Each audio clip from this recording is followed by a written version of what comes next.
So hey guys, it's me again, and today we're gonna talk about the urinary system.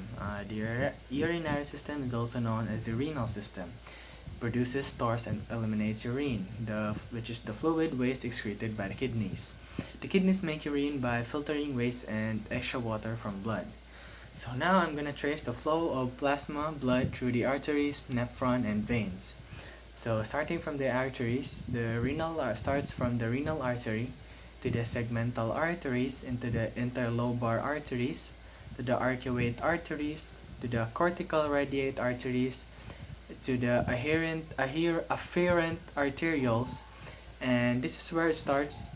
This is where it enters the nephrons, starting from the glomerulus to the efferent arterioles, and then to the peritubular capillaries, and to the venules, to the interlobular veins, to the arcuate veins, to the interlobar veins, and lastly to the renal vein. So question 2, what are the 3 steps in or processes of urine formation? Where do they occur, and what materials are reabsorbed or secreted into the urine?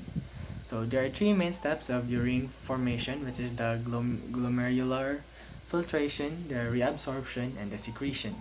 So in the glomerular filtration, which is the first step, so kidneys use to filter excess fluid and waste products out of the blood and into the urine, collecting tubules of the kidney, so they may be eliminated from our body. And the reabsorption, which is the process by which the nephron removes water and solutes from the tubular fluid and returns them to the circulating blood. And the last step is the secretion, which occurs in the proximal tubule section of the nephron. It's responsible for the transport of certain molecules out of the blood and into the urine. And question number 3, what are the 3 mechanisms that our body uses in maintaining blood pH?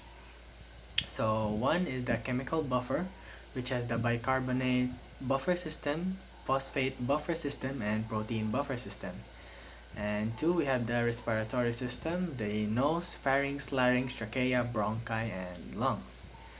And lastly, we have the urinary system, the kidney, renal pelvis, ureters, bladders, and urethra.